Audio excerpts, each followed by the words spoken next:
Hello बच्चों, welcome back to another poem from the bee hive that is a legend of the northland. बहुत ही interesting, बहुत ही प्यारी सी poem है और इस पोएम के अंदर आपको एक स्टोरी सुनने को मिलेगी and you will be really glued to all the lines of the poem. So let's get started. Away away in the Northland where the hours of the day are few and the nights are so long in winter that they can not sleep them through. So यहाँ पे poet ने किस चीज़ की बात करी है बेटा? नॉर्थलैंड की, जो कि नॉर्थ पोल का एक बहुत ही कोल्ड एरिया है। अब जब ठंड होती है तो क्या होता है?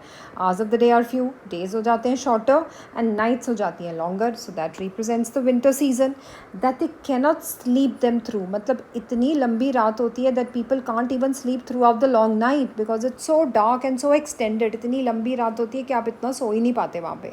ठीक है, where they harness the swift reindeer to the sledges when it snows. अब स्नो में क्या होता है बेटा? It's very difficult to walk on the snow. तो बच्चे वहाँ पे क्या करते हैं? वहाँ पे लोग रेनडियर को यूज़ करते हैं स्लेजेस पुल करने के लिए, सो दैट स्नोई टेरेन पे उनके लिए टू एंड फ्रो करना ईजी हो जाए।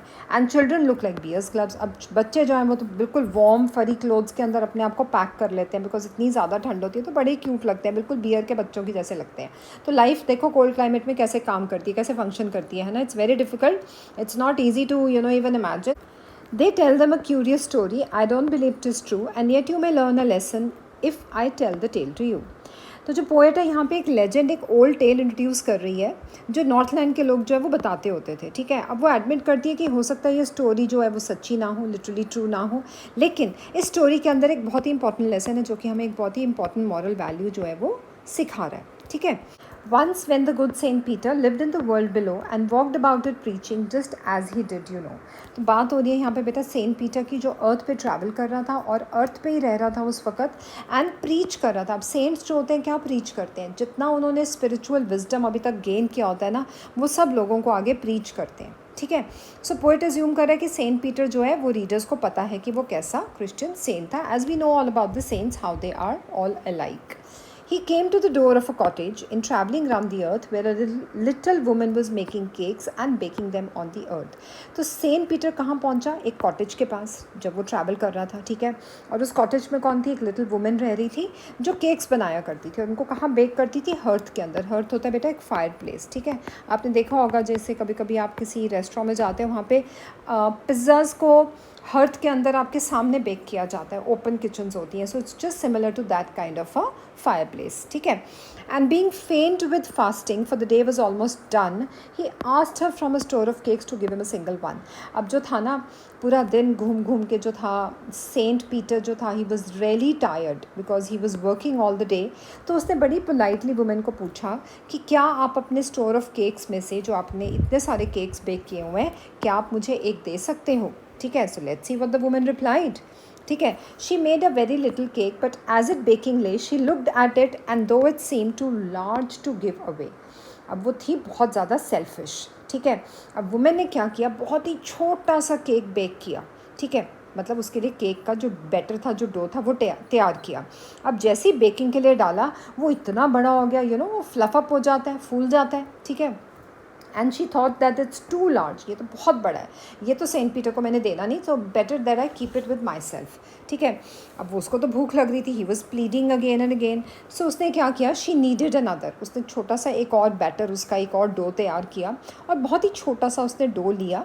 ठीक है, but it looked when she turned it over as large as the first had done. जैसा पहला निकला था बेक होके, जब इसको बेक करने के टाइम उसने टर्न ओवर किया ना, तो ये उतना ही बड़ा लगा जितना पहला वाला केक उसने बेक किया था। अब अगेन उसकी सेल्फिश जो नेचर थी, उसने ये वाला केक भी नहीं दिया उसको, सेंट पीटर को। फिर उसने क्या किया? She took a tiny scrap of dough, बिल्कुल एक छोटा सा, मतलब बिल्कुल माइन्यूट साइज़ का उसने डो लिया और she rolled and rolled it flat, मतलब जितना फ्लैट उसको रोल कर सकती थी ना, उतना उसने कर दिया। ठीक है, and baked it as thin as a wafer, बिल्कुल वेफर जितना पतला सा, क्रंची सा जितना कर सकती थी। She could have done it to the best of her ability of rolling it flat, but she couldn't part with that. अब देखो कितनी ज़्यादा सेल्फिशनेस है, कोई लिमिट नहीं है उसकी सेल्फिशनेस की। जब देने की बारी है सेंट पीटर को, तब भी she could not part, she could not stay away from her cake and she had to keep it in a store of cakes. अब क्या हुआ आगे? Let's see. For she said, my cakes that seem too small when I eat of them myself. अब देखो ना, अपने आप को कन्विंस कर रही है कि मैं जितने मर्जी छोटे केक्स बना लूँ, लेकिन जब मैं अपने लिए बनाती हूँ तो मेरे को बहुत छोटे लगते हैं। And they are yet too large to give away, और जब मैंने किसी को देने होते हैं तो वो इतने बड़े लगते हैं, इसलिए उसने क्या किया, उसने अपने शेल्फ पे ही रख दिया वो केक, अपने खुद के लिए अपने स्टोर ऑफ केक्स के अंदर ही उसको रख दिया. Then good saint Peter grew angry for he was hungry and faint. अभी देखो सेंट पीटर तो बहुत ज़्यादा टायर्ड था and he was starving, literally starving. So what happened to Saint Peter? He became too angry. And surely such a woman was enough to provoke a saint. Saint normally बहुत ही gentle, बहुत ही patient होते हैं. आपको ये पता है ना कि जितने भी साधु संत होते हैं बहुत generous, patient and kind होते हैं, लेकिन अगर आपको कोई इस कदर provoke कर दे तो फिर वो गुस्सा जो होता है वो उनकी एंड्योरेंस एंड सैचुरेशन लेवल से बाहर निकल जाता है. ठीक है. And he said you are far too selfish to dwell in a human form. उसने बोला कि तुम एक ह्यूमन फॉर्म में रहने के लायक नहीं हो. You are not worthy of a human being. क्यों? क्योंकि तुम बहुत ज़्यादा सेल्फिश हो. To have both food and shelter, जो हमारे नॉर्मल कम्फर्ट्स होते हैं ना ज़िंदगी के, food and shelter and clothing, you are not deserving anything out of it. And fire to keep you warm, you don't even deserve this warmth of the fire. इतना उसको गुस्सा आ गया कि उसने इतने गुस्से में ये सब कुछ उसको बोला वुमेन को. ठीक है. Now you shall build as the birds do and shall get your scanty food. अब उसने बोला, उसको कर्स दिया सेंट पीटर ने कि अब तू अपनी जो लाइफ है ना वो बर्ड्स की तरह जिएगी और बहुत ही स्कैंटी फूड, यानी कि बहुत ही लिटिल क्वांटिटी में तुझे जो है वो फूड मिलेगा. और वो भी कैसे? You will keep boring and boring. ये जो पेड़ होते हैं ना बेटा, ट्रीज़ होते हैं, ट्रीज़ की जो बाक होती है ना, उस बाक के अंदर वो बोर करेगी अपनी बीक से, जहाँ से उसको क्या मिलेंगे? उसका फूड मिलेगा. ठीक है. all day in the hard dry wood. Throughout the day she'll have to keep boring to get her scanty food, a very little quantity of food. Then up she went through the chimney, never speaking a word. तो जैसे ही Saint Peter ने उसको कर्स दिया, वो selfish women किस में change हो गई? एक वुड पैकर में. जो मैंने आपको बताया ना, जो बर्ड क्या करती है, ट्री के अंदर बोर करती है होल्स और उसमें से अपने इंसेक्ट्स, अपने फूड को ढूंढ के खाती है.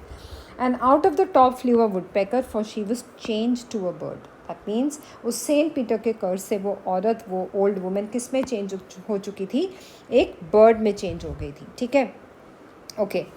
She had a scarlet cap on her head and that was left the same, but all the rest her clothes were burned black as coal in the flame. अब सिर्फ और सिर्फ एक चीज़ थी जो उसके सिर पे रह गई थी, वो थी scarlet cap, that red coloured cap that was left on her head. वो चीज़ सेम की सेम थी. बाकी वो ओल्ड लेडी, जो ओल्ड वुमेन थी, वो पूरी की पूरी वुड पैकर में चेंज हो चुकी थी. The rest of her clothes were burn. जितने भी कपड़े डाले थे चिमनी के थ्रू, जब वो निकली ऊपर फ्लाई करी वुड पैकर की फॉर्म में, तो सभी क्लोथ्स क्या थे? वो सब जल गए उस चिमनी में से.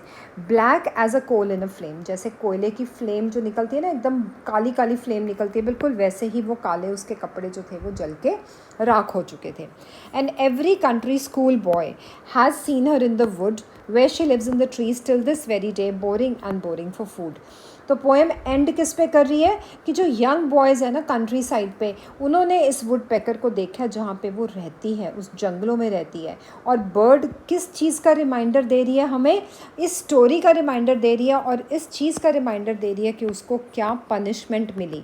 किस चीज़ की पनिशमेंट मिली? For the selfishness that she showed in the poem.